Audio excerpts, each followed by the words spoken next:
Another thing that I think about when you're living out in the world like this is, I think about the Israelites a lot because, you read their story of what they went through, and it's like a type and shadow of our lives. And I think about when Jesus came, about his time. Now, they'd been delivered from Egypt, but now this is how many thousands of years later? 2? Something like that? Somebody knows. Long time.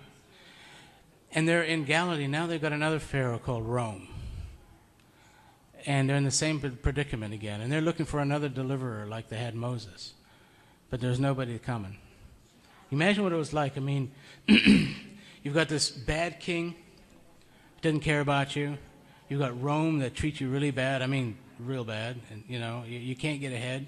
You got tax collectors taking what you do catch, for the day. And if you get anything home, you got to work every day to make it. And then you've got the church, the temple, the priests. They're no help. And they tell you what to do, what not to do, take your money, but they don't help. It must have felt like God had abandoned them. To me, I would have thought that if I was a regular Joe, God's abandoned us now. And I can imagine sitting there, no hope.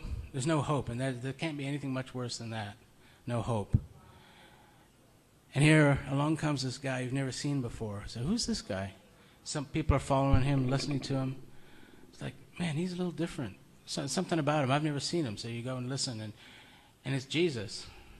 You don't know him, you first time you've seen him, and he's saying some really strange things like you've never heard before. It's like he thinks he's a prophet or something, and why doesn't he go up to the church, talk to the temple, Well, he was there. They kicked him out. They didn't want him. God abandoned him too, it looks like. But he's saying things to us, regular folks, that, gives us a hope. It's like it must have been like, wow, all of a sudden life must have, even though circumstances are bad, must have looked up, You got something to hope in.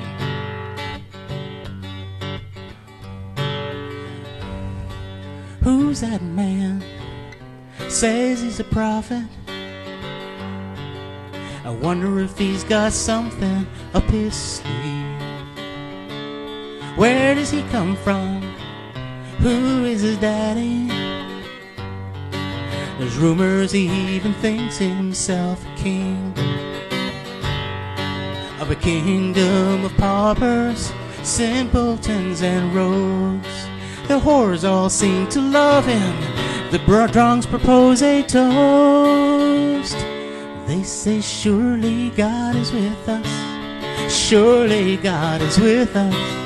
Surely God is with us today. Who's that man? Says he's a preacher. He must be. He's disturbing all our peace. Where does he get off? What is he hiding? Every word he says, those fools believe. But who could move a mountain? Who could love their enemies? Who could rejoice in pain, turn the other cheek, and still say, surely God is with us.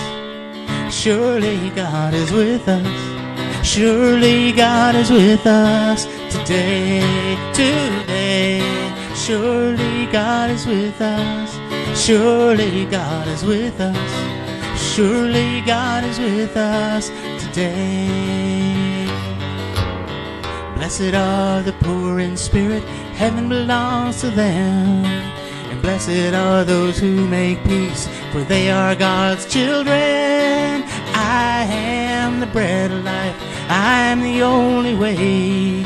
If you hear that man, believe what he says. But who's that man that made him a prisoner? They tortured him and nailed him to a tree. Was he so bad? Who did he threaten?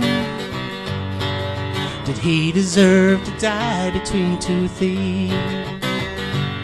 See the scars touch his wounds. He is risen flesh and bone. Now the sinners have become the saints. The lost have all come home. And they say, surely God is with us. Surely God is with us. Surely God is with us today, today. Surely God is with us. Surely God is with us. Surely God is with us today, today, today.